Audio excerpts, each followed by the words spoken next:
출발. 네, 안녕하세요. 커피 5잔 마셔도 3시간은 거뜬한 산이사입니다. 아, 예. 야, 남자네. 남자네. 네, 용량 차이가 좀 있나 봅니다. 네. 예, 예. 그러고 보니까 화장실에서 만난 적이 한 번도 없는 것 같아요. 저는 안 가죠. 와, 예. 진짜 안 가? 어른스러워. 어른스러워. 제가 MC 자리에 앉을 때 커피 먹고 뭐 음료수 다 먹고 해도 저는 3시간 버티죠. 네. 아, 멋있습니다. 강하네. 처음으로 좀 멋있게. 자, 그리고요, 이분은 우리 사회를 수술해야 된다는 마음으로 네. 오늘 수술복을 입고 오셨습니다. 네. 그걸 그렇게. 우리 노영이 집도이. 박수로 가자. 네, 수술복. 대단하십니다. 우리 사회 환부를 도려내겠다. 와. 그 인력 만나러. 네. 메스 달라 이거 메스. 네. 진짜 믿을 거는 우리 영희 씨밖에 없어. 고맙습니다. 내가 약 사줄게. 네. 아, 확실히 의료진 답네. 그러니까 방광 치료하겠다. 네. 최영준 씨가 오늘 마취 쪽이죠. 예. 노영이의 뭐 북콘서트 네. 6월 21일 네, 2시. 혼자 하는 거예요, 혼자? 혼자 해. 빨리 와요.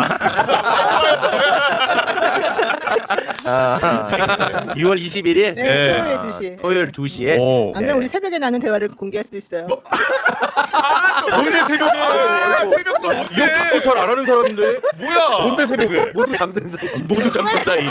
우리 새벽 4시 반에 나눈 대화. 새벽 4시 반이요? 와, 진짜 위험하네. 아예 생짜로 거짓말.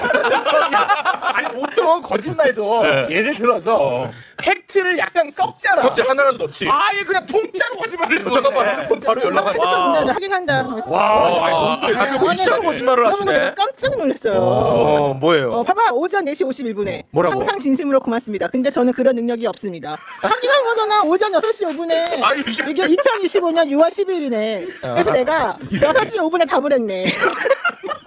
네, 장미 정리합니다. 자, 했었어. 이 새끼 당연히. 그래요? 네, 자동 응답으로.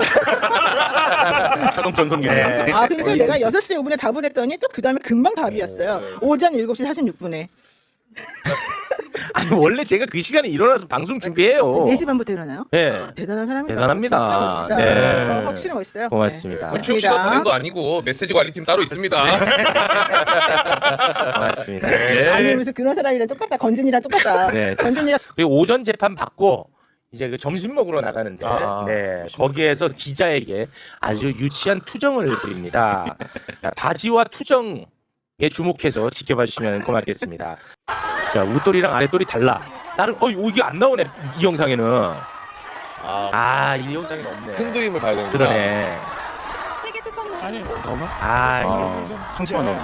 이 앞을 가로막지 좀 말아주시면 안 되겠어요? 네? 이쪽으로 조금 앞으로. 기자에게 투정 부리는 모습. 그러니까요. 근데 너무 좀 한심해. 그러니까. 그리고 기댈 때는 거기밖에 없다라는 거고. 맞아요. 기댈 때는 예. 한심한 사람입니다. 네. 한심한 사람. 예. 바지 준비됐어요? 이게 잘 안 보이네 사진으로는. 색감이 좀 다르네. 전혀 다른 옷을 입었다고. 그러네. 전혀 다른 옷을. 사실 저런 양복을 이렇게 입는 경우는 없어요. 네.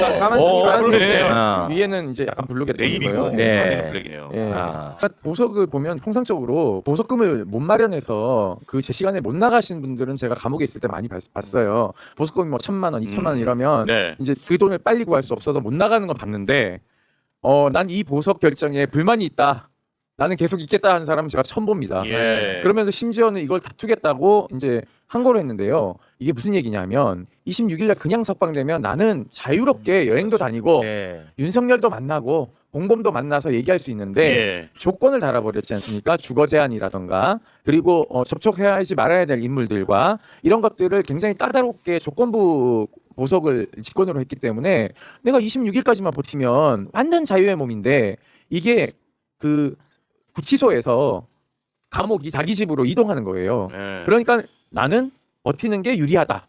증거인멸에서는 이렇게 하면서 지금 다투고 있는 꼴입니다. 네. 왜 피고인이 보석을 해준다는데 반대하는 그림을 우리가 처음 보냐? 예. 왠지 알아? 그 전에 검찰이 추가 기소로 얘 잡아먹거든. 이런 일 자체를 만들질 않아요, 검찰이. 그렇죠. 안 하죠. 예, 그게 제일 문제 아닙니까? 그러니까 더 본질 그러니까 직위원은 대한민국 국민이 아닌 것 같아. 아니 이런 어떤 그 내란 범죄자들을 이렇게 아무 생각 없이 다 풀어줍니까? 근데 이거는 저는 지금 이거는 검찰이 추가 기소를 하면 되거든요. 그리고 네. 영장을 새로 청구를 하면 되는데 예. 노상원에 대해서도 추가 기소는 해놓고 영장 청구했단 말을 제가 못 들어봤고 현실적으로 지금 김영현이라고 하는 사람에 대해서는 추가 기소 얘기도 한 적이 없어요. 그게 근데 하필이면 이게 검찰 개혁한다라고 하는 얘기가 이제 민주당에서 나오니까 그거랑 맞물려 가지고 사실은 검찰이 또 움직이지도 않고 있는 거라서 네. 되게 좀 치사해 보이기도 하고 이게 공익이라고 하는 것을 정말 이해하지 못하고 있는 그렇지. 검찰의 태도 예. 이게 좀 문제라고 생각한다는 거죠. 그렇습니다. 아니 근데 박근혜 재판하고 한번 비교를 해보세요. 박근혜도 4년 동안 구속 상태로 재판을 받았단 맞아요. 말이에요. 그렇습니다. 네. 근데 그때 했던 특검팀이 윤석열 아닙니까? 네. 중앙지검장 하면서 공소유지도 했던 건데 혐의가 비교가 안 되게 이게 더 비교가 안 되게 심각하죠. 막 심각한데 이제 여기서 또 풀려나는 거예요. 그러니까 이거는 법을 아주 잘 아는 사람들이 지금 악용하면서 거기에 저는 지기현, 그 조이대, 그리고 신무정 네. 이런 전 수뇌부들의 이게 허가 없이 이게 그렇습니다. 과연 가능하겠느냐? 예를 들면 반인도적인 범죄 행위이기 때문에 내란은 사실 내전을 전제로 하기 때문에 그렇죠. 집단 학살이나 반인도 범죄가 일어날 가능성이 높기 때문에 형량이 전번과 같이 이렇게 등급이 세 등급으로 크게 나눠져 있거든요. 네. 그래서 예를 들면 인도에 반하는 법으로 해석해서 네. 법을 개정한다면 저는 크게 문제는 없을 것 같고 네. 사실은 수사 기록을 보면요. 12월 1일 날 대통령이 김용현을 불려서 가용 병력이 몇 명인가 점검합니다. 병력 수를. 예. 그래서 수도권 가용 병력이 3만에서 5만입니다라고 얘기를 해요. 네. 김용현이. 네. 그러니까 대통령이 쫄아가지고 네. 야, 너무 많은데라고 얘기해요. 자기가 숫자 줄이라고 얘기했거든요. 그렇죠. 그래서 그러면은 저 3천에서 5천은 동원할 수 있습니다. 그러니까 야 그것도 좀 많은 것 같아라고 해서 숫자 줄여가지고 보냈더니 이제 와서 친위 구체타가 실패하니까 야 내가 더 많이 보내라 그랬지라는 이게 뒤집어 씌우는 거예요. 그러니까 이 사람은 굉장히 군사적인 지식과 개념도 없으면서 그렇습니다. 작전본부장까지 지낸 사람이 한 이 정도는 투입해야 된다라는 걸 조심스럽게 얘기한 거 아닙니까? 그러니까 본인이 말 안 들어서 사실 계엄에 실패했는데 이걸 부하한테 책임을 전가하는 모습을 보여주는 것도 참 저는 네. 뭐라고 표현할까 찌질하다고 해야 될까? 예. 계엄의 실패까지도 부하한테 떠안죠. 네. 그리고 이게 이제 법적으로 들어가니까 나는 또 지시한 적도 없다고 또 네. 따져. 네. 또 부하타. 네, 그러니까 정말 나쁜 이 사람이야. 김철진 보좌관이 원스타 보좌관이에요. 육사 출신이고 예. 사실상 자기가 군생활 앞으로 투스타도 달아야 되고 총망받는데 아. 법정 나와서 저 이 말 들은 거 사실입니다라고 얘기하는 것. 그리고 그 전에 검찰 수사나 이 뭐 그 경찰 수사에서도 이미 다 진술을 한 것이 그대로 맞습니다. 네. 어제 법정에서 예. 증거로 나온 거거든요. 왜냐하면 이 진술을 부동의하니까 예. 이 증인이 이제 불려 나온 거예요. 왜냐하면 불러놓고 하면 쫄까봐 불러서 이제 압박하려고 했는데 김철진 보좌관이 전혀 굴하지 않고 있는 대로 사실 그대로 맞습니다. 이 얘기를 했다는 것이죠. 맞아요. 예. 보도에 나온 걸 보면은 법정에서 검사들한테 뭐라고 했냐면 아니 그렇게 그 입증할 자신이 없나? 이렇게 얘기를 했다는 거야. 검사한테 지가 무슨 검찰총장도 아닌데 막 그런 식으로 지금 자신감 뿜뿜이고 예. 그리고 사석에서 자기의 측근들한테 네. 삼특검과 관련해서 뭐라고 이야기를 하면서 돌아다니냐면 아니 뭐 그 더 나올 게 있겠냐? 아 이제 거의 다 끝난 거 아니야? 야야 해볼 테면 해보라 그래. 근데 우리가 특검을 왜 하죠? 검찰을 믿으니까. 검찰을 못 믿어서 하는 건데 네. 서울 고검에 사무실을 차린대. 그러면 근데 우리가 제일 못 믿는 게 지금 검찰 아닌가? 그렇죠. 그래서 특검을 그래서 하는 거잖아요. 특검하는 거 아닌가? 힘우정 관련해서 석연치 않은 게 굉장히 많이 나오고 있거든요. 조은석 특검이 사무실 확보를 위해서 고검의 세기층을 비워달라고 일방적 통보를 했어요. 그래서 세기층을 비웠습니다 지금. 예. 그래서 오늘 출근을 했는데요. 윤석열 구속 취소에 따른 즉시 항고를 사실상 심우정과 이 서울고검장이 하지 않은 거지 않습니까? 그렇죠? 예. 그렇기 때문에 내란 특검의 수사 대상이 심우정과 서울고검장이에요. 그렇기 때문에 수사 대상 기관에 수사 기구를 차리는 것은요 이해 충돌을 넘어서 사실상 공간을 제공받는 거라서요 범죄 행위에 속한다라는 법조인들의 그 의견들도 많습니다. 지금 현재 파견 검사들 보고 서울고검으로 출근을 하라고 얘기를 했습니다. 근데 문제는 소환 조사 및 압수수색 등은 수사 기밀이고 밀행성이 되게 중요한 거라서 예. 수상 대상 기관인 검찰이 이 정보를 미리미리 캐치하는 것은 굉장히 문제가 있다. 오히려 보안에 구멍이 뚫릴 가능성이 높다. 이해 충돌이 있을 수 있는 검찰로 들어갔다는 게 전 좀 석연치 않고 네. 그렇다면 김용현이나 이런 사람들을 일단은 추가 기소해서 풀어주지 않고 자기가 성과를 내려고 하는 딜을 하지 않았을까라는 의심도 들고요. 그렇다면은 이런 특검이 수사를 제한적으로 해서 내란을 발본색원하지 못한다면 국민들이 123일 동안 광장에서 고생한 것은 안중에도 없다라는 뜻이기 때문에 이번에 특검법 추천하는 걸 보면 이분의 수사 얼개를 어느 정도 그릴 수 있는지 가늠할 수 있지 않을까 생각합니다. 네. 저는 굉장히 우려스럽습니다. 특검은 기본적으로 검사들을 신뢰해요. 네, 그렇겠죠. 그러니까 일반적으로 다른 변호사 출신의 뭐 이런 사람들이나 수사관이라든가 이런 사람들을 신뢰하지 않고 그러다 보니까 사실은 검사스럽게 수사가 진행이 될 수밖에 없고 네. 검사들이 해놓은 그 수사의 상당 부분을 또 오케이 할 가능성이 좀 있고요. 근데 네. 더 중요한 게 이분한테 좀 압력이 들어간대요. 검사들 측에서, 검찰들 측에서. 그래서 그런 부분들을 얼마나 본인이 딱 끊어내고 실제 검찰개혁 관련해가지고 이것들이 여기 가지치고 못 들어오게 할 수 있을지는 조금 좀 지켜보면서 좀 두 눈을 부릅뜨고 보는 게 필요할 것 같습니다. 네, 네. 만약에 수사와 기소를 기대에 부응하지 못할 정도로 하면 정치적 부담을 본인이 지는 게 아니라 이재명 대통령이 져야 된다는 문제점이 있기 때문에 저는 이런 비판은 국민들이 잘 해줘야 특검이 공명정대하게 수사를 진행할 수 있다는 점에서 네. 마냥 그냥 좋게만 볼 문제는 아니다라는 네. 말씀을 꼭 조은석 특검이 윤석열 잡아주길 바랍니다. 아, 바란다. 네. 네. 잡을 거예요. 아, 잡을 네. 거다. 네, 네. 그렇게 생각합니다. 네, 네. 맞습니다. 그 네. 검찰에 대한 수사해야 되거든요. 그러니까. 내란 특검이. 그렇죠. 그 조은석 특검이 그 친정이 검찰에 대해서 칼을 확실하게 잘 쓰기를 바란다. 그렇습니다. 그렇게 생각. 이 통일교에서 받은 샤넬백 그냥 공짜로 받았으면 쓰지. 그거를 또 다른 물건으로 바꾸고 바꿨어. 그 가운데 또 구두로 바꿨나 봐. 예. 근데 그 바꾼 사람이 누구냐? 바꾼 구두 발 사이즈랑 유경욱 발 사이즈가 다른가 봐. 그래서 그 구두 사이즈가 김건희 발 사이즈와 같냐 안 같냐 이 얘기로 지금 언론 도배되고 있습니다. 신데렐라. 신데렐라 수사라고. 네, 되는데 네, 찾아 지금 있습니다. 신발 찾지도 못했는데 네. 발 사이즈 얘기하고 있어 지금.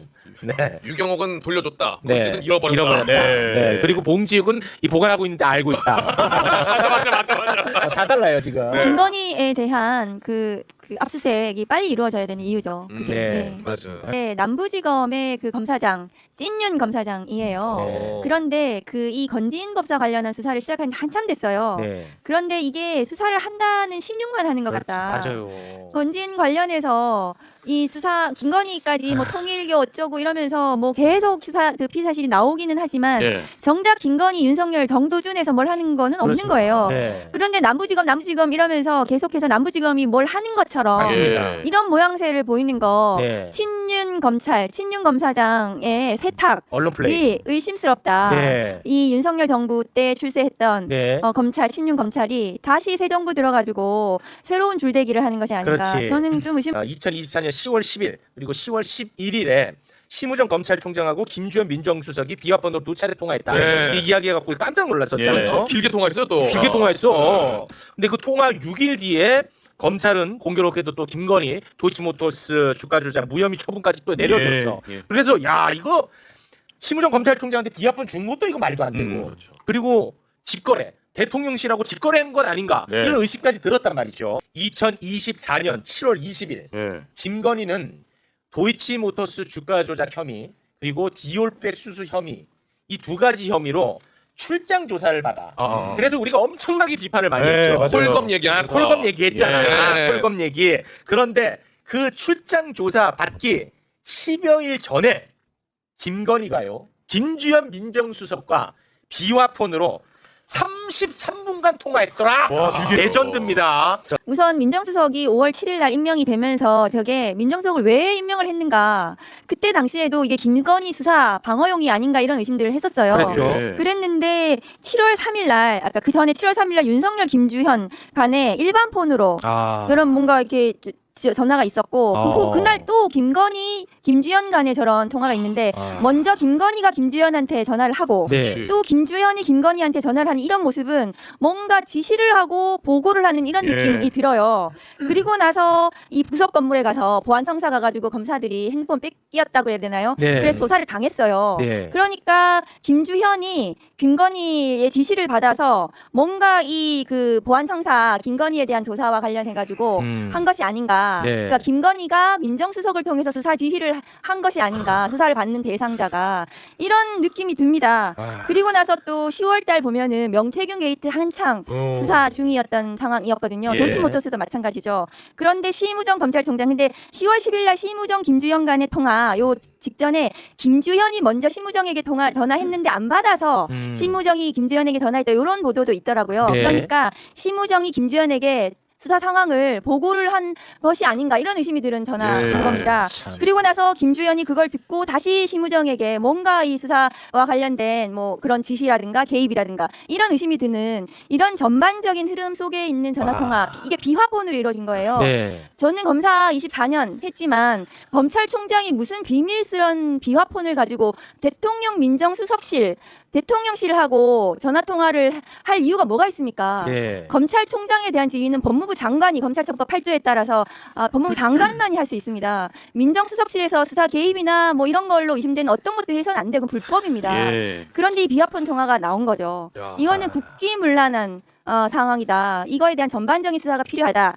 그리고 김건희 특검법 2조에 보시면 이 김건희 수사 방해에 대한 부분도 의혹도 수사 대상입니다. 그러니까 김주현부터 시작해서 줄줄이 네. 윤석열까지겠죠. 그렇죠. 이 김건희 수사 방해에 대해서는 김건희 특검법 수사 대상입니다. 그럼 시무정도 대상자네요. 당연히 대상인 네, 거죠. 시무정이 시무정- 대상자야. 시무정은 이 상태에서는 저는 검찰총장직에서 수사를 받을 수 없다. 사퇴하고 특검 수사를 받아야 된다 이렇게 생각합니다. 뭐 김건희에 대한 강제 수사 있지 않습니까? 핸드폰이라든가 네. 기타 여러 가지 뭐 그 주거지에 대한 여러 가지 자료들에 대한 압수수색을 통해서 정황 근거들을 확보할 수 있는 거거든요. 네. 이 전체적인 흐름에 대해서 김주현에 대해서도 마찬가지고요. 네. 휴대폰에 대한 압수수색부터 빨리 해야 된다. 네. 이미 다 폐기하지 않았을까요? 그러니까요. 그러니까 그렇지만 또 복원시키고 해서 강제적인 수사를 통해서 물증을 최대한 확보하고 또 진술을 통해서 네. 확보를 해야 된다. 뭐 수사를 통하면은 전 할 수 있을 것이라고 생각합니다. 어제 알아두었습니다. 서울 아산병원에 오후 3시 반쯤 입원을 했고요. 그리고 오늘 나온 보도를 보니까 아산병원에 입원한 것은 극심한 우울증 때문인 것으로 지금 뭐 보도가 나오고 있습니다. 네. 뭐 우울하긴 할 텐데 네,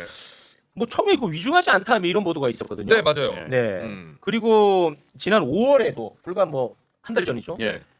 그때도 명태균 수사팀에서 김건희 나오라고 했더니 그때도 건강 문제로 또 안 나온다고 했거든요. 네, 늘 그랬어요. 그런데 또 투표할 때는 멀쩡하게 또 그러네. 나왔었거든요. 투표 때도 예. 그러네. 뭐 수사와 관련된 얘기만 나오면 자꾸 입원을 하는데. 그리고 관저에서 나와가지고 네. 그 주민들이랑 인사할 때도 얼마나 건강해 보였어요. 그러니까 지금 의료 대란 전혀 해결 안 됐거든요. 지금 네. 대학병원 가려면요. 진짜 하늘의 별따기입니다. 입원하는 거. 예. 근데 위중하지도 않은데 입원까지 해? 난 진짜 너무 화가 납니다. 이것도 특혜겠다, 자체도. 특혜. 이게 좀 이해가 안 간 게 저희 엄마도 사실 이런 증상으로 병원에 입원하려고 알아봤더니 아, 예, 예. 일주일 넘게 계속 기다려야 된다는 얘기만 나오고 이렇게 금방금방 입원이 안 되더라고요. 안 돼요. 그러니까 이게 뭐가 있는 것 아, 또 특혜네. 같아요. 아니, 진료 보는 것도 진짜 어려워요. 진짜 어려워요. 예. 아산병원 진짜 뭡니까 이거 지금. 아, 그러네, 진짜. 그래가지고 실제로 지금 엄청나게 분노하고 있습니다. 아. 국민들이 병원 한 번이라도 갔던 국민들이 음. 그럼 우리 애는 어떡하냐? 우리 부모는 뭐 했냐? 그렇죠, 그렇죠. 난리 났어요. 그거 하나만으로도. 그리고 이게 의도가 좀 배심한 게 이게 사실상 검찰 소환이 임박하니까 수사방해 의도로 좀 아파서 들어놓는다고 우리가 봐야 되는 거거든요. 예. 거기다가 좀 아프다는 얘기로 또 동정론 유발하려고 지금 저러는 거기 때문에 저런 게 보통 그 재벌 회장들이 영장 이제 실질심사장 들어올 때 휠체어에 링가 꽂고 들어오는 거랑 비슷한 거예요. 그래서 김건희 수사 이게 대상 범죄 혐의들에 따라 결이 좀 달라요. 네. 그래서 도이치모터스 수사했던 팀은 간부들이 좀 의지가 있었고 코바나는 또 실무팀이 또 그 의지가 있었고 그래요? 남부 같은 경우에는 그 지금 아주 밑에서 실무적으로 하는 검사들은 수사를 할 겁니다. 아. 그런데 남부에 지금 간부들 친윤 검사장부터 네. 시작해서 과연 수사 의지가 있는가? 아. 그래서 특검이 지금 이제 파견 검사 40명을 받아야 되는 거거든요. 예, 예. 그래서 특검이 파견을 받으실 때 좀 결을 좀 맞춰가지고 수사 의지가 있는 검사들을 받으셔야 된다. 뭐 간부들 다 받을 필요는 없는 거거든요. 네네. 그래서 남부에는 뭐 아주 밑에서 수사했던 수사팀의 검사들은 또 그 의지를 가지고 열심히 할 수 있으니까 그 이번에 특검 보러 들어간 그 저희 동기 검사들입니다. 그래서 그 특수 출신이고요. 그래서 그 둘이는 좀 열심히 수사했던 사람들이어가지고 네. 김건희 특검법에 따른 뭐 김건희에 대한 수사는 할 수 있을 것이다. 저는 그렇게 기대하고 예. 있거든요. 그 윤석열 정부에서 그 좀 물을 먹었다 그래야 되나요? 그래서 나갔거든요. 그래서 그 둘이가 좀 열심히 잘 하면 좋겠다. 예. 저는 그렇게 생각합니다. 김형근, 박상진 두 네. 변호사를 개인적으로 좀 아는 알죠? 분이거든요. 네, 연수원 때부터 동기. 동기고 잘 잘하는 사람들. 오정희 변호사 같은 경우에도 네, 오정희 변호사. 검찰 내에서 조세범죄 수사 잘했던 네. 또 그 아주 특수는 아닌데 여자 검사 중에서도 네. 열심히 잘했던 사람이어서 전 특검부는 저 사람들이 4명이 맞다면 네. 저는 뭐 그 사실 좀 민중기 특검에 대해서는 판사 출신이어가지고 네. 좀 약하지 않아 이렇게 아. 생각을 하실 수 있는데 그게 왜 그런가 하면은 도이치모터스 같은 경우 명품백 이런 건 수사가 거의 다 진행이 됐어요. 그렇죠. 그리고 공범들 확정이 됐고 도이치모터스는 그러니까 재판 기록을 좀 볼 필요가 있다 해서 판사 출신이 되신 것도 있고요. 네. 그래서 그 외에는 특검부가 좀 괜찮은 것 같아서 저는 아. 좀 민중기 특검에 대해서는 좀 기대를 하셔도 좋을 것 아, 그래요? 같아요. 아유, 너무 거기 보세요. 조은석 특검 같은 경우에는 이제 뭐 또 우리 이문정 검사가 그 뭐 그 이름 뭐죠 프로테스인가요? 네네네. 그 뭐 좀안 좋게 침대에 평가했었죠. 눕혀놓고 발자른 네. 그렇게 하면 발이 나르지 않겠어요? 아. 저는 수사 하나만큼 잘한다. 네 할 거라고 아, 생각합니다. 수사 하나만. 네. 수사 하나만큼은 이문정 검사가 과거에 좀 비판을 세게 했더라고요. 그렇죠. 왜냐하면 네. 조은석 특검이 특수 출신이에요. 네. 근데 비판의 결이 뭐냐면 네. 이 사람은 뭐 수사 맡겨놓으면 그냥 무조건 결과 내는 사람이다. 일단은 그러니까 뭐 죄가 있든 없든 무조건 결과 죄 있는 걸로 만든다. 그런 이제 비판의 결이었잖아요. 그러니까 이제 조은석 특검이 그 후에 감사위원을 하면서 그 전현희 지금 이제 저희 의원님의 대한 이제 표적 감사 이런 거에 대해서도 또 맞서서 하시고 이런 것들을 봐서는 윤석열 정부의 무도함 이런 거에 대해서는 좀 본인이 세게 느끼는 게 있고 그래서 네. 뭐 특검 왜냐하면은 조은석 특검이 저는 이번 특검을 통해 가지고 자기가 성과를 좀 내고 다음에 좀 이렇게 이 새로운 정부에서 좀 다른 역할을 또 기대한다는 얘기도 좀 들었어요. 아, 그래요? 그래가지고 그 뭐 조은석 특검이 이제 와서 윤석열 검찰을 위해서 편들고 이렇게 해서는 뭐 돌아갈 것이 없지 않나 아. 그렇게 생각은 하고 있습니다. 네. 이문정 검사가 이제 1년 후배죠. 아, 두 분은 네. 근데 친해요? 이문정 검사하고는 가까이 지냈죠. 이번에 국정기획위원회에 네. 본인이 들어가서 역할을 하길 바라고 그래서 이재명 정부에서 검찰개혁이 완수될 것으로 많은 분들이 좀 기대할 수 있게 된 것 같아요. 근데 이문정이 해야 될 게 두 가지인데 뭐냐면 하나는 정치검찰 해체에 따른 개혁 검사들의 인사. 그러니까 검사들이 그동안의 친윤 검찰들이 그 엉망진창으로 만들어 놓았던 이 검찰권 남용, 위법한 수사 이랬던 거에 대한 청산을 통해서 개혁적인 검사들이 그 인사가 이루어져야 된다. 네. 두 번째는 그 수사기소 분리와 같은 검찰개혁 입법을 통한 제도 개혁 그 두 가지를 이문정 검사의 어깨에 달려 있다. 네. 그렇게 생각합니다. 아, 이재명 대통령이 1박 3일 빡빡한 일정으로 캐나다를 향했습니다. 그런데 1박 3일 너무 빡빡하잖아. 그래서 비행기 안에서라도 좀 쉴 줄 알았어요. 예. 그런데 이륙하고 1시간 만에 기자 간담회를 갔습니다. 사실 지금 취임한 지 며칠 되지 않아서 국제회의에 참석하는 건 우리가 있는 게 분명해요. 그래서 당초에는 국내 문제도 많아서 불참할 것을 사실 고려를 많이 했는데 또 한편의 의견이 국제사회에 대한민국이 신속하게 정상화됐다는 것을 좀 보여주는 게 필요하다라는 의견도 있었고 또 앞으로는 우리가 국제사회가 참여할 분야가 상당히 많은데 좀 무리하더라도 일찍 정착하게 나겠다는 의견들이 많아서 급작스럽게 참여하게 됐습니다. 대한민국 이렇게 정상화돼서 돌아왔습니다. 네. 이거를 알리기 위해서 캐나다를 향했다는 거야. 이전에 방출됐다 돌아오신 쪽한테 기회를 주세요. MBC에게 기회 많이 줘라. 아직 안 왔을 때 내가 전에보다 숫자를 늘렸다고요.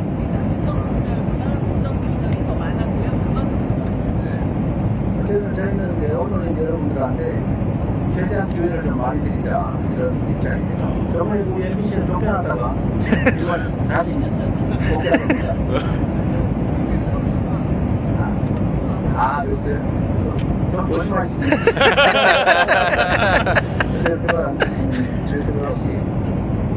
또 우리 대통령실 핫 그러니까 출입 기자 그것도 지금 뭐 중단된 데가 꽤 있다고 뭐 그런 데도 반응하면 제한 없이 함께 할 수 있도록 노력하겠습니다. 그리고 제가 최근에 말씀을 듣기로는 소통이 잘 안 되는 겁니까? 꽤 불만이라는 얘기가 있던데 아닌가요? 괜찮아요? 아닌 것 같아요. 대변인. 조금 이게 소통에 문제가 있는 것 같습니다. 대변인실이 조금 체제가 갖춰지면 여러분들의 불편함이나 이런 것도 많이 개선될 겁니다. 어쨌든 국민들의 눈과 귀 역할을 하시는 분들이시니까 잘 부탁드립니다. 고맙습니다. 윤 권성동이 가고 친윤 송언석이가 당선이 됐어요. 예. 송언석이. 송언석이가 누군지를 압니까? 조인트송? 조인트송이에요. 조인트송. 네. 2021년에 재보궐 선거 때 자리 안 맞는. 자기 자리 마련하지 않았다고 당직자 조인트를 여러 차례 깠습니다. 욕하면서. 예, 네. 여러 차례. 야, 그 제가 기사를 찾아봤는데 야. 박근혜 정부 때 기재부 차관이었잖아요. 그 당시 나온 보도가 뭐가 있냐? 송원석 차관은 화끈한 성격이다. 이런 보도가 있거든요. 화끈한 거 아니죠. 그렇죠. 갑질도 그런 갑질이 네, 없습니다. 남북 관계가 정상화되면 평양 초대 대사를 가는 게 목표라고. 와, 진짜 아름다운 목표야. 예. 정말. 아, 진짜 제가 고개가 숙여집니다. 살다 보니까 최욱 씨한테 칭찬도 받네. 그러니까 오래오래 건강하십시오. 예. 그렇죠.